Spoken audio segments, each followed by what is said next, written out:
1 mains పరీక్ష రాయడానికి 1 గంట 10 నిమిషముల చొప్పున అవకాశం కల్పించాలని మాజీ మంత్రి హరీష్ రావు ప్రభుత్వాన్ని డిమాండ్ చేశారు. తెలంగాణ భవన్లో ఏర్పాటు చేసిన ప్రెస్ మీట్ లో ఆయన మాట్లాడుతూ గతంలో అశోక్ నగర్ కు వెళ్లి కాంగ్రెస్ నేతలు నిరుద్యోగులను రెచ్చగొట్టి తాము అధికారంలోకి వచ్చాక గ్రూప్ 1 మెయిన్స్ లో 1 గంట 10 నిమిషాల చొప్పున అవకాశం కల్పిస్తామని హామీ ఇచ్చారన్నారు. ఇప్పుడు అధికారంలోకి వచ్చాక దానికి విరుద్ధంగా వ్యవహరిస్తున్నారని మండిపడ్డారు. వాళ్ళు ఇచ్చిన ఇది దరఖాస్తు మా పార్టీ కార్యాలయానికి వచ్చి గ్రూప్ 1 ఉద్యోగులు ఇచ్చినటువంటి దరఖాస్తు.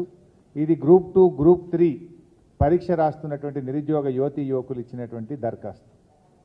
ఇవాళ వాళ్ళు 2-3 విషయాలు స్పష్టంగా చెప్తా ఉన్నారు. ఒకటి, గ్రూప్ 1 ప్రిలిమ్స్లో పాస్ అయినటువంటి విద్యార్థులకు 1:50 కాకుండా 1:100 చొప్పున మెయిన్స్ ఎగ్జామ్కు అవకాశం ఇవ్వాలని, తద్వారా ఎంతోమంది ఎస్సీ ఎస్టీ బీసీ విద్యార్థులకు మేలు జరుగుతుంది. 1:100 చొప్పున మరి మెయిన్స్ పరీక్షలకు అనుమతి ఇవ్వాలని చెప్పి ఈరోజు బీఆర్ఎస్ పార్టీ ఈ రాష్ట్రంలోని గ్రూప్ 1 పరీక్ష రాసిన విద్యార్థుల పక్షాన డిమాండ్ చేస్తూ ఉంది. ఆ రోజు ఇదే కాంగ్రెస్ పార్టీ మరి ప్రెస్ మీట్లు పెట్టి అశోక్ నగర్కి వెళ్ళి నిరుద్యోగ యువతి యువకులతో సమావేశాలు పెట్టి మేము అధికారంలోకి వస్తే 1:100 చొప్పున మెయిన్స్ పరీక్ష రాయడానికి అవకాశం ఇస్తామని